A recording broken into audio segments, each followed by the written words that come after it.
And what's going on, everybody? Welcome back to another episode of the Designated Players and MLS podcast. Tonight, we are back with some big MLS news. To start, DC United has sacked Troy Lesesne and already hired his replacement.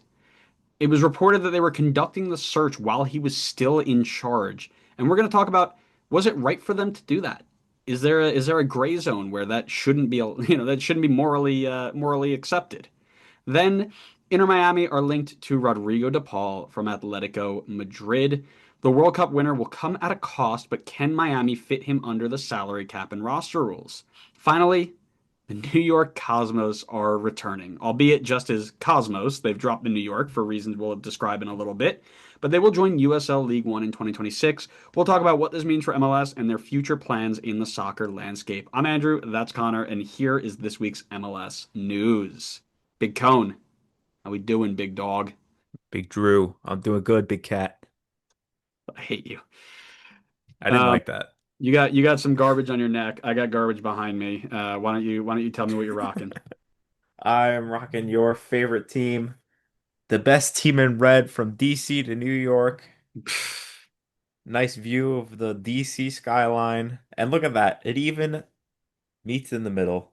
I hate that so much. I hate it. You hate it because you like it. I hate it because I like it. You're right. It's a nice scarf. It's a nice scarf for a terrible, terrible club. But again, I'm not putting this one on, but Matt gave me one from the game that he went to at City Field with Pops. And I'm bringing this out because we're talking about the Cosmos and, of course, New York soccer, but also their new stadium has a connection to this stadium. So let's get You going. didn't bring it out for the pigeon? No, not for the pigeon. But yeah, I threw my scarf away. You, some reason, did not. But let's just start in DC, where after another really poor first half of the season, DC United are shockingly not in the playoff race. They're on 19 points with just four wins and sit in 12th place in the East, just one spot above this poverty club that is Atlanta United. In response, Troy Lesesne has been relieved of his duties and was immediately replaced with Swiss coach Rene Weiler, I think is how you pronounce that. He brings a ton of experience to a club that desperately needs it, and he will need to work his magic to make up 10 points to get to the playoff line in just 13 matches. Before we get into any of the logistics behind it, what are your thoughts on this hire? Do you like him? Well, I mean, I agree that I think they needed to go in a new direction. Let me ask you something here. Is this a safe space? Depends on what you say. You might set yourself up to be bullied here. All right. Well, what I will say is that I still think it was the right move to move on from Troy Lesesne, but also this DC United roster is built horribly. Like this roster, I'm looking at the that nice little graphic that they put together with all the salary information and all that stuff, and Mhm. this team is rough right now, man. Like I'm not sure how many coaches could come in and really make this team competitive at the moment. Like they've been hitting the reset button so many times lately that I don't want to say hit the reset button again, but it's a struggling roster when I look at it. So, Renee and I are on a first name basis, but Sure, because you're um, afraid to pronounce his second name. Go on. yes, absolutely. Renee can come in with as much experience as he wants, and he has a ton of it, mind you. He has a lot of managerial experience, which I think is a good thing. I don't know how much he's getting out of this roster.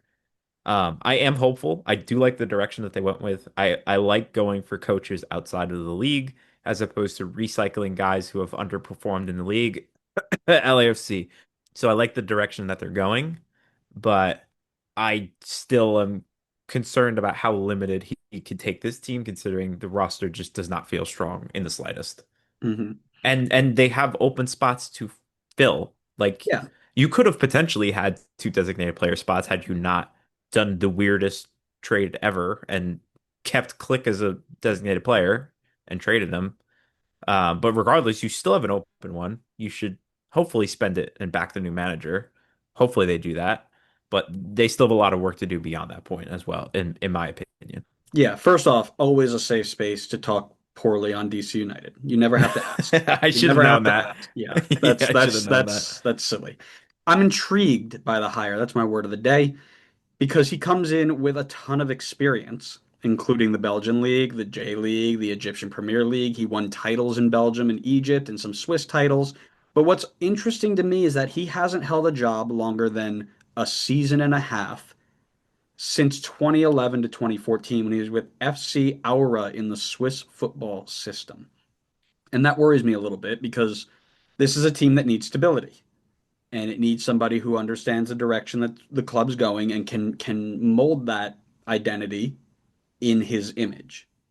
So if he's just going to hang out for this half a season and then, the next season then bounce, if he doesn't get them on the right path, then it's a waste of 18 months. His impact's pretty clear. He's won two titles in two tough leagues with Al Ali and RSC Anderlecht. Al Ali, we just saw, was a very, very strong side out of Egypt from the Club World Cup. Anderlecht, as you will remember, is a place where he famously coached. Come now, tell me. I don't know. Andy What Nahar, what where is your bull knowledge? how was I How do you not know that what? Andy Nahar was in I didn't know you Anderlecht in were the sending me an 2017? alley-oop for Andy Nahar. How do you not know that Anderlecht was the home of Andy Nahar in the 2016-2017 I Belgium? do know Why that. don't you I know didn't this? expect that you I was in the locker room and you tried to throw me an alley-oop. Listen, you don't know ball. That's what I'm getting out of this. Listen, overall, I think like you mentioned, there's a lot of room to play around with. So I think if you give him the resources, he'll be a fine fit for DC. But those resources need to come because this DC team stinks, and they need not only a new coach but investment. I'm very glad that you're willing to say things that I'm not willing to say because I wanted to say that, but I felt too honestly I felt too afraid to say it. But Yeah, yeah, well, this listen, team is absolute garbage. listen. You know that you can always come to me, and I will never judge you, no matter what you say. Never once have I ever, nor will I ever. Yeah, okay. That's Uh, your joke of the day, huh? He's a comedian now. oh man, the live show is gonna go crazy. Oh man, The we're only 2 weeks away from the live show. That's crazy. The other topic I wanted to hit was mentioned by Tommy Scoops in his article about this hiring firing. It was mentioned that DC United had been searching for this new coach for a long time, what I assume to be months, before firing Troy Lesesne and hiring Weiler. This felt morally gray to me. Were they wrong to do this search while they were still employing Troy Lesesne? I mean, listen, look, I think you're going to disagree with me on this, but Uh-huh. I don't. I think if you're going to fight for a playoff spot this season, it makes sense to not have this in between period with coaches while you're interviewing and preparing. I think if their intention is we're going to try and still be competitive this year and not just like be like, all right, we're going to try again next year, then bringing in a coach immediately is going to be important for that. So if you're going to do that and still do the proper due diligence, there would have to be overlap in terms of looking for a new coach while your current one is still employed. So I mean, I get what you're saying. It feels a little off. It feels a little slimy, but I kind of also understand why they would do that. If my reasoning is correct, which it may not be. Put her there, buddy. Yep. I thought about it for a while because my first thought was like, man, this is slimy. Like I would hate if I'm sitting here working my butt off for somebody and they're just behind me like, yeah, you're doing great. Yo, Renee, what are you doing? Right? Just like looking around, right? It felt crappy. It's the meme picture, you know, the one with the guy and the girl walking and he turns around and is looking at something else. Yes, you should make that meme and post it. I'll Um, do it right now. do it or send it to me and I'll post it. I'll Um, send it to you because I don't know if I have access to anything. because you don't social media. I Um, don't. listen, I'm on board with your idea. I think too many teams get angry at the performance of a coach, fire them, and then just either one, hope that they can get somebody quick who's just lying around, or when that inevitably does not work out, you see this interim guy just float around, be pretty average, Maybe he picks up a big win here or there, but then he moves on, and you're left with a new coach implementing a whole new system that you could have been doing for 6 months or 3 months beforehand. I think DC hedged their best bets here, knowing that Troy might not have been the best fit, but either they could let him go and maybe he could turn it around and find something that, would have worked because he knew the team very well, or if he wasn't going to, when they were ready to let him go, they were ready with his replacement so they didn't waste the rest of the season trying to get somebody to implement his system, right? And the kicker here too is like usually you're seeing somebody come up from the assistant coach ranks or the second team, right? Well, they kicked his assistant coach out with him, who was also at Red Bull, who kind of just follows him wherever he goes, which is fine. But they don't have a second team to pull from. They're not affiliated with Loudoun United anymore, so they didn't have anybody in the wings to come up and take over. So instead of saying, okay, we're going to fire Troy, keep his assistant on as an interim, who's just going to be Troy 2.0, and still have this issue of not having the time to implement this new system of the new coach, let's let him just go. We're still within touching distance. I mean, not so much anymore, but we're still within touching distance of the playoffs. And then when we have somebody ready to go, we'll let Troy go, and instantly we're right off the front foot. And on the surface, like I said, it still feels a little icky, right? Like they're just waiting for you to fail so they can oust you. Oust is my other word of the day. Keep a counter right up here. But from the sporting side, I get it, and I actually think this is a good cover your butt move, right? I think that this is really good for not wasting time and falling behind the eight ball for the rest of the season. Because if you fire a coach, for the most part, outside of Atlanta's miracle run last year, I think you're basically just saying, okay, season's over. I mean, how many coaches have been fired this year where the replacement has done well? You've got Montreal, LOL. You've got who else was bounced? Or SKC. SKC, LOL. Is that it? No, there's one more. I feel like there is one more. Let's see. Was it Dallas? St. No. Louis? St. Louis. St. Louis, yeah, Melberg gone, right? LOL, right? None of those teams have shown any legitimate success. SKC is still within touching distance, sure, but none of them have shown it. Two. If you tell me 2 out of the 3 that have fired their coaches so far are on 15 or less points through 21 games of the season, it didn't work. So now you're saying, okay, I'm going to let Troy, who knows his players, go on and do his thing. They're only on 19 points, but firing their coach wouldn't have done them much better.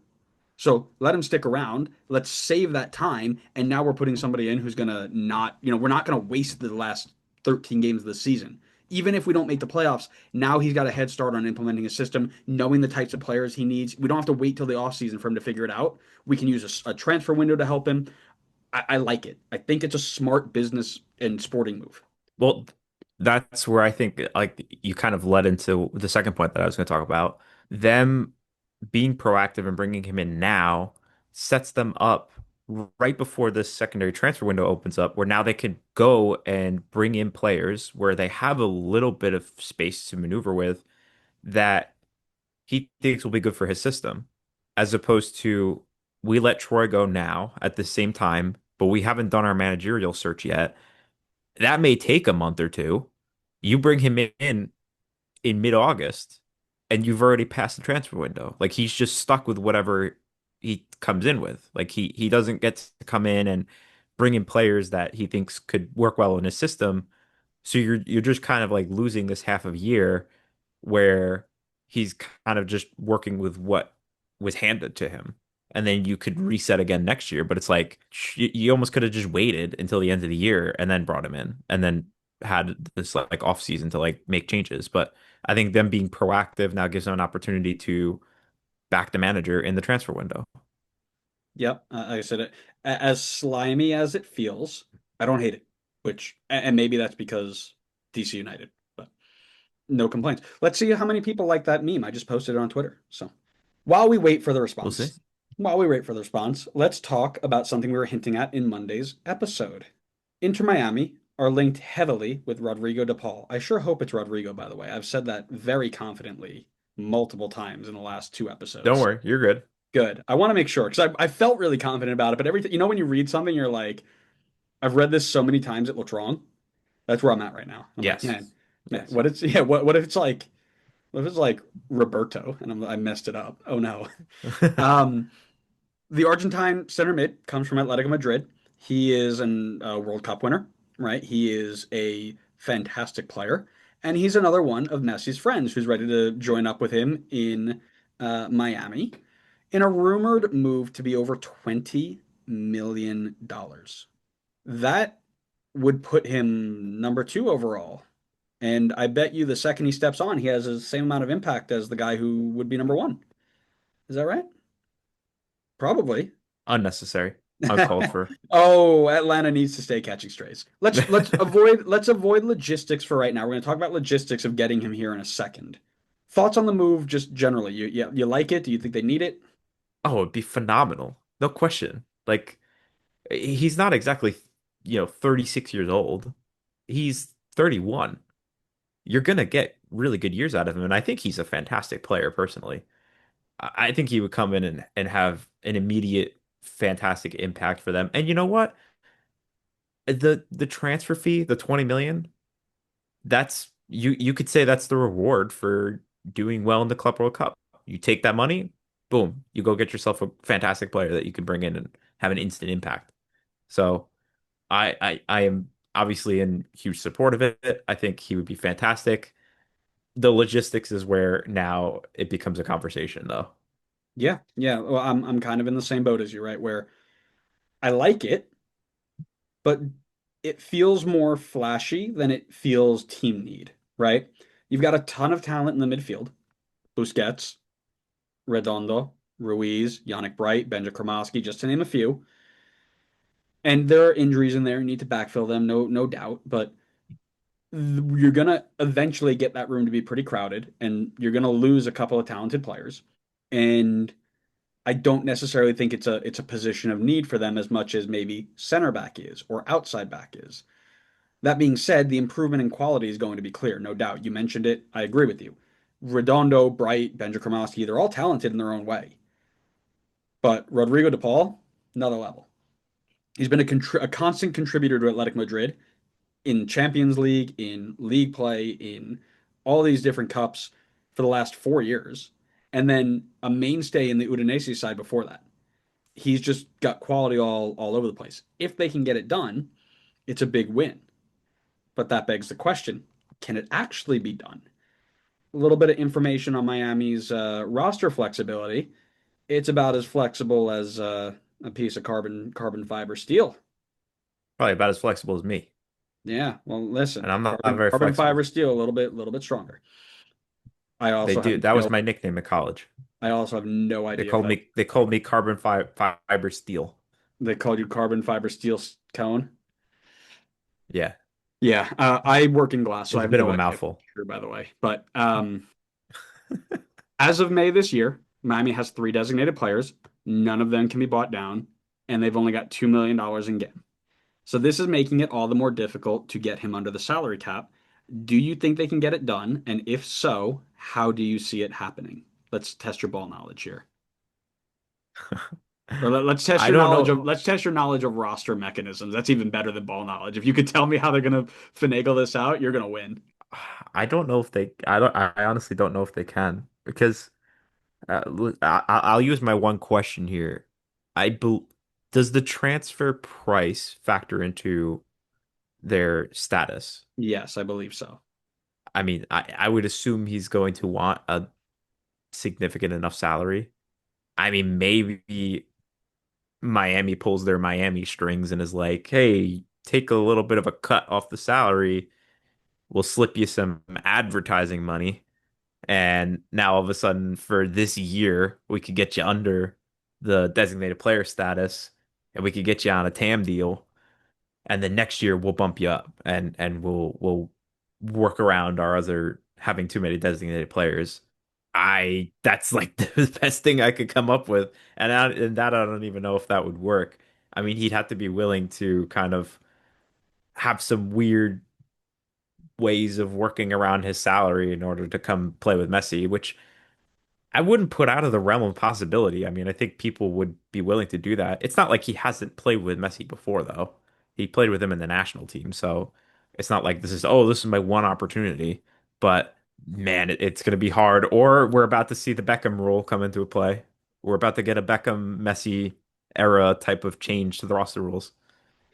Yeah, well, that's what I keep seeing is either, oh, they're gonna bend all the rules for him, and Miami's gonna build their super team because Don wants Messi to be happy, or um, they're gonna do something sketchy. I don't think it's actually it's gonna get done, and I don't think it's gonna be as difficult as people think they do that it is. Rodrigo de Paul makes nearly 7 million euros a year for the last few seasons. He's almost on 30 million over the last 5 years. If you think that he's not going to take this deal where it's like, hey, play for half a million, because they did this with Jordi Alba, I think 2 seasons ago, where they said, hey, come in mid-season, play on a TAM level for half a year. Busquets is probably done by the end of the year. I think he retires, and then he just goes, okay, great, we have a DP spot. Here you go, Rodrigo. Like, I don't think it's going to be all this mental manipulation of roster rules and stuff. Like I saw somebody who's trying to put out like this really clever version of how this is going to get done, where Charlotte's going to pay $7 million in GAM, and they're going to you buy down Busquets with all this money, which you can't do because there's a limit that you can't go by, and also Charlotte has literally $0 of GAM, and if they sell Pat, they will have $3 million of GAM. Like it just none of it lines up. And anyways, I keep seeing all this stuff like people trying to mental manipulation. It's not that hard, guys. He's just gonna go in, say, yeah, I'll play for 10 games for, $700,000, and then when Busquets goes in, he goes, "Okay, yeah, I'll take my 5 million now," because he'll take a pay cut to come play with Messi for a little bit, no doubt. Yeah, I'll take my 5 million or whatever Busquets is making. Yeah, match me, no problem, right? And there's the issue that they have no international spots open right now, but David Martinez, their center back, is his loan ends at the end of the month. So when David Martinez goes, Rodrigo de Paul takes the international spot. Like, there's not a ton of mental manipulation you need to do to realize that this could work. And while that means that Inter Miami is going to have a ton more center back questions because they're losing another center back, they'll have the roster space to add him. And I don't think it's going to be too complicated. I think it's going to suck. And I think you're going to see all these people put their hands up and say, this isn't fair, super team, parody, blah, blah, blah, blah, blah. And it's going to happen. Like, I'm not too worried about it happening. Can I say something maybe a little bit controversial here? Is it anything against DC? It's not. Oh, well then no. I told you what the safe space was for. Everything else you're going to get bullied for. Okay. Okay. Well, I guess I'm willing to take some bullying, Hmm. but I know people are going to come out and, like you said, be like, "Oh, they favor Miami. They let them bend the rules, whatever, make Messi happy." I'm just happy to see more talent joining the league. Honestly, I I'm gonna personally pause don't you right really there. I'm gonna care. pause you right there. I'm gonna pause you right there because I had one more question. It it revolves around that, right? Because MLS preaches parity all the time, and we've seen it time and time again that idea breaks when MLS wants it to. You had LA Galaxy in the Beckham days. You had Red Bull and Thierry Henry. Now you've got Miami and Messi and friends. Is parity something we can and should still strive for if it means not bringing better talent to the league? I think we should still have some level of parity. I don't think we should let it go off the rails like they do in Europe, but I think we should start to loosen it up more so there's maybe a little bit less of it if it means we're getting more talent into the league.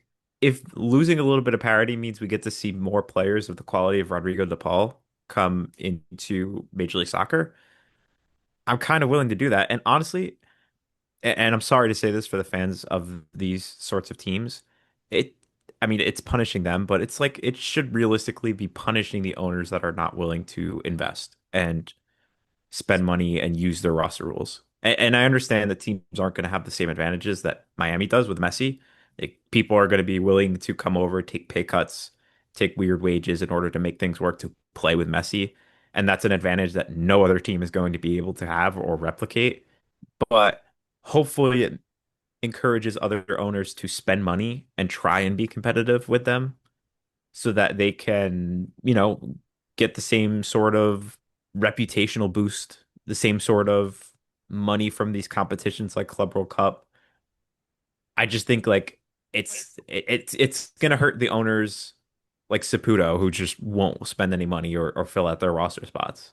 So I am in favor of losing some parity to improve the level of the league.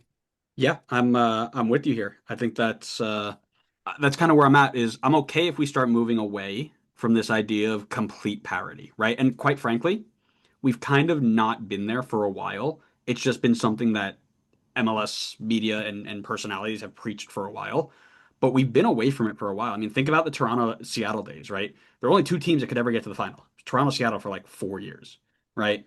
Portland snuck in there every once in a while, whatever. But you know, in terms of top of the table, that's one thing. But for the most part, you have your top teams and your bottom teams, right?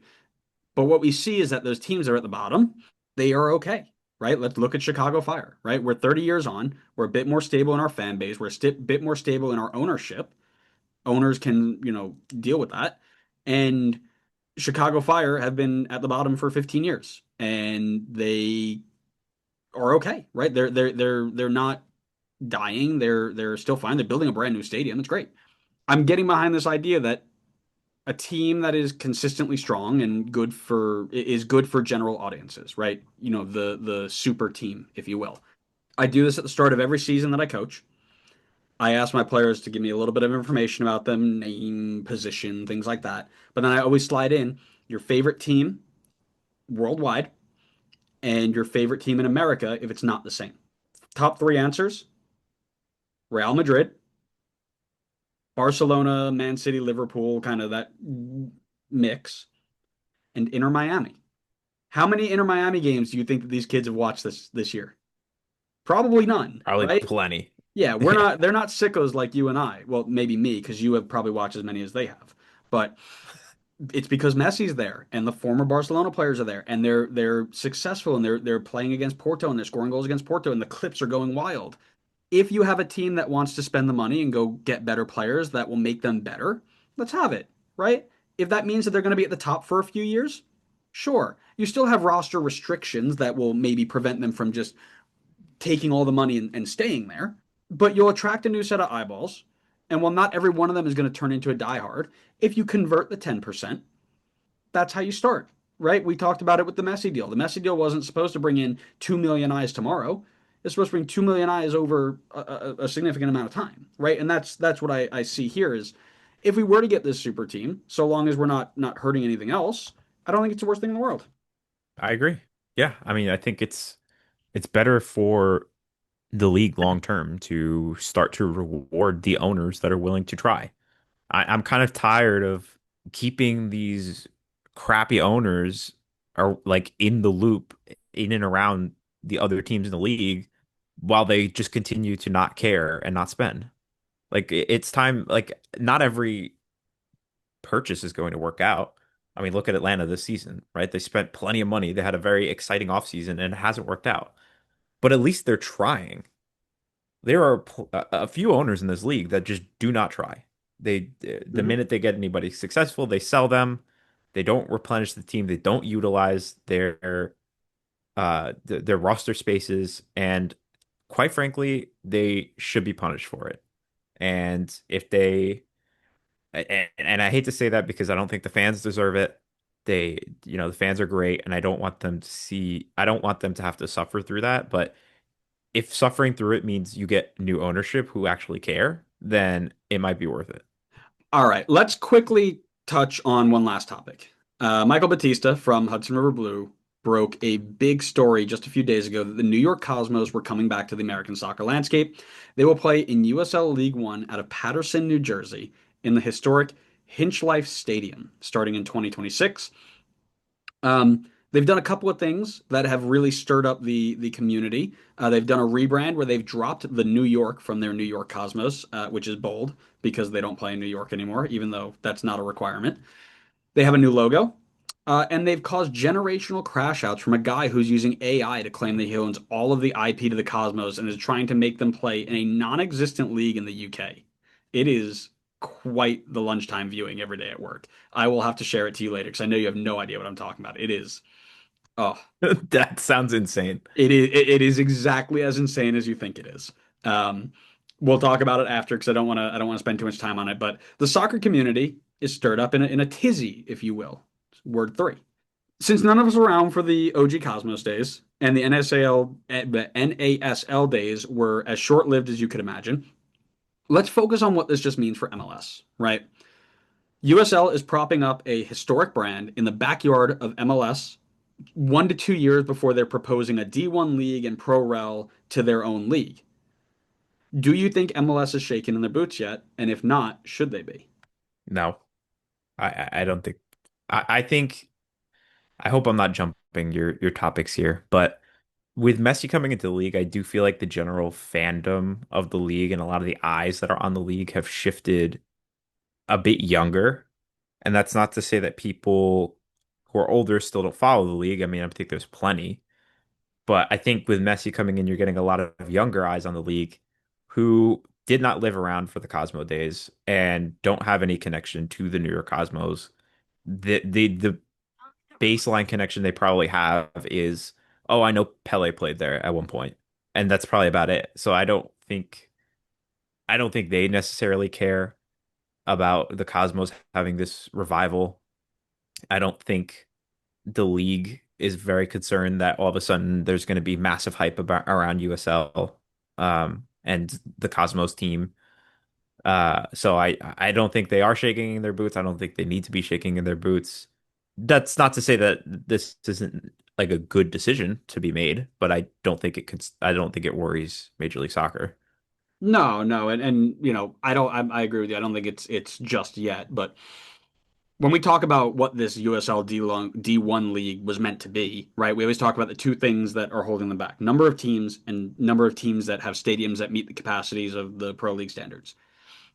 With the announcement that the Cosmos are playing in League One, even if they won out their first two seasons, goodness me, I'm having a tough night tonight. Their stadium, where if they, assuming they would get promoted to this D1 league, their stadium, Hinchlife, I believe that's how you pronounce it, by the way. Somebody correct me if I'm wrong.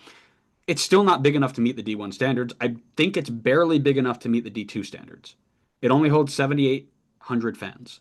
Coincidentally, and this is where my scarf came in, it's also a baseball stadium, meaning that you're combining the best of both MLS clubs in this metro area into this USL side. You've got the New Jerseyness of the New York Red Bulls, and you've got the baseball stadiumness of the New York City FC, which is just elite, That's just a so recipe for disaster. it's either a recipe for disaster or a recipe for elite success, one of the two.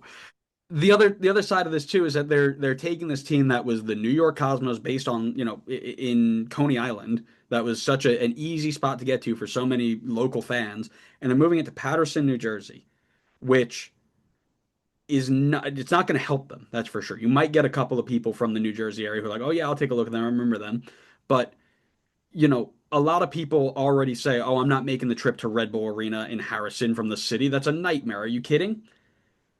To my understanding, and you might know better being in the area, there's no public transit to get out to Paterson. You have to take a couple buses to get out there. From what I looked on Google Maps, you can take down to 42nd Street and maybe um, hop the path into Jersey Square, maybe. But you're still a decent bit away to get to Paterson. So you're gonna have to drive in there. It's gonna make people not want to go there. They're gonna have to do more than just exist there. You know what I mean? And you can correct me if I'm wrong there, but the other kicker that I have here, and then I'll let you jump in. They were in Nisa for uh 10 years, not 10 years. They were between Nisa and USL for a total of 10 years, like 2010 to 2020. And from what I was reading, they started out kind of hot, right? 4,000 people showing up a game, like decent crowd for a lower league team. By the time they had, finished their existence, they were down to like 400 a game. It's like that's not like the brand itself doesn't bring the fans with it, right? And that's and I'm not saying it won't, but I'm saying it's something I'm interested to see because everybody's talking like, oh yeah, I can't wait for the Cosmos to come back, and it's going to be the same. I'm curious to see if it's the same thing that happened last time where it was a flash in the pan, and they're like, oh wait, this level isn't that good. Getting out to the stadium sucks, and even if I could get up to USL, Division One, I don't really care, right? That's what I'm interested to see. And I'm not saying that there won't be your general, super fans and your supporters, but the casual is going to have to care. So I was actually looking into the same things that you were talking about. And somebody can come in from who lives in Jersey and probably has a better idea of Jersey transit than we do. But Google Maps is saying the same thing that you're talking about, where you have to take multiple buses to go at a minimum an hour and 15 to maybe an hour and 30 minutes to get out there. There's just, I mean, I don't want to speak on behalf of everybody in New York City. That's a lot of people to speak on behalf of. I think you are extremely lucky if you get 0.01% of people from New York City to come out and to come all the way out there on multiple buses to go watch the Cosmos play. Like like you said, people don't even want to go to Harrison, which is significantly closer and easier to get to than to this stadium. So you're gonna have to like fully rely on getting a New Jersey crowd, which maybe they've done their research and there is a big like constituency of people from New Jersey who want to go see this team. I personally think the hot spot is around the city. I think that's why NYCFC has the attendance numbers that they have. Otherwise, I think it'd be worse. I don't think you could combine, like we talked about, playing in a baseball stadium with being in deeper New Jersey. It feels like a recipe for disaster, but maybe I'm wrong. And, maybe I'm wrong in the fact that there is a bigger fan base for it in Jersey, and maybe I'm wrong that there's easier transportation to get out there. But it certainly feels like it would be very difficult to do so and probably not draw much of a crowd from New York City itself. Yeah, my other thought is right, you're gonna have to either do that or drive out there. And driving out there would be equally as a nightmare because you gotta get out of the city traffic, and especially if you got somebody from Long Island, right? Long Island now needs to drive all the way through the New York City traffic, go over the GW, likely during rush hour on any given day, and then bring it back up, or cut through Lincoln Tunnel, which is, from my own experience, an absolute nightmare. So you're are you building a transportation system a part of this? Like what else is coming? Because that's the one thing that a lot of people say, like, oh well, if you're going to build a stadium or you're going to take over a stadium, you got to give something else to it too, right? Well, how are you going to help yourself out? That's something I'm interested to see. And again, I'm not saying it's not going to work, but I'm saying that there are definitely, like with all things, MLS, USL, NISA, whatever, all things come with questions, and this is one of them for me. I'm excited to have the Cosmos back, right? More soccer is good soccer. More competition is good competition. But I think this is more of a challenge to MLS Next Pro than it is to MLS right now, based on the fact that they're playing in the third division, based on the fact that they're going to struggle to draw crowds theoretically through. My guess is the first season, of course, is going to be well attended, right? It's going to be the hot thing in town, right? Ooh, the Cosmos are back. Look at the nostalgia. And then people are going to go out there twice, be like, this isn't worth it. I'll watch it on TV if I can, right? At least that's like what we're thinking. But yeah, the only thing that I can think of this being a positive pressure, I'm going to call it a positive pressure on MLS, is the fact that these decision makers now have to watch potentially a club with a generally strong following before their death in the backyard of a club system that has struggled to retain fans for a multitude of reasons over the past few years.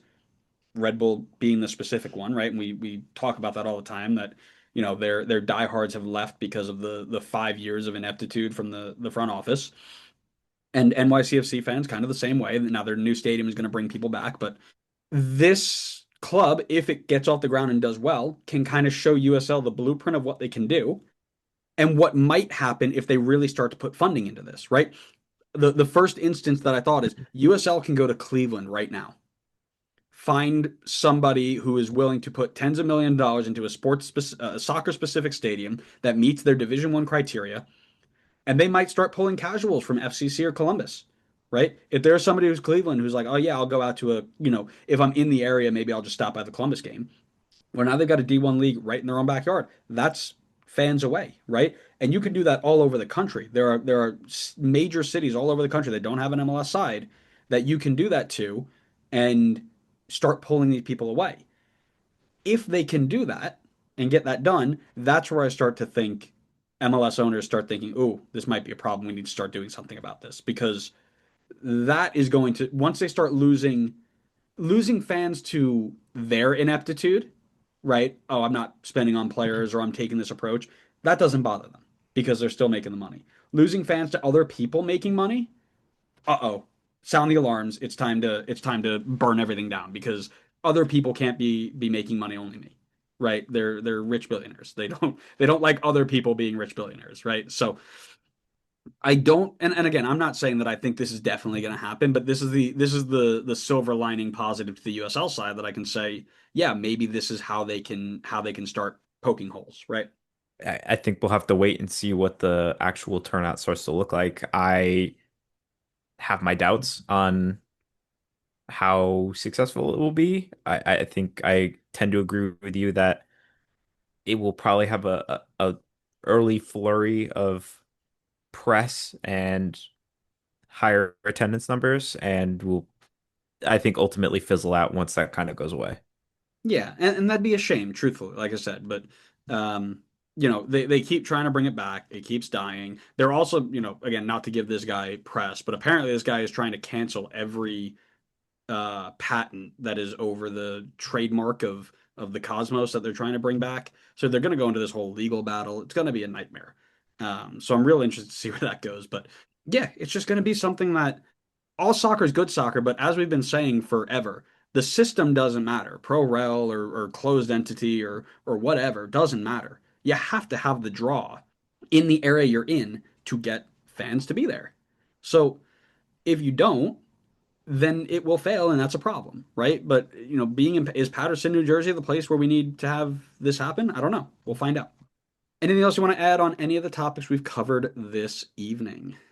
No, I think we hit them all pretty well. Yeah, I think this was a good episode. I really enjoyed chatting with you today. I hope everybody else enjoyed listening to us chat.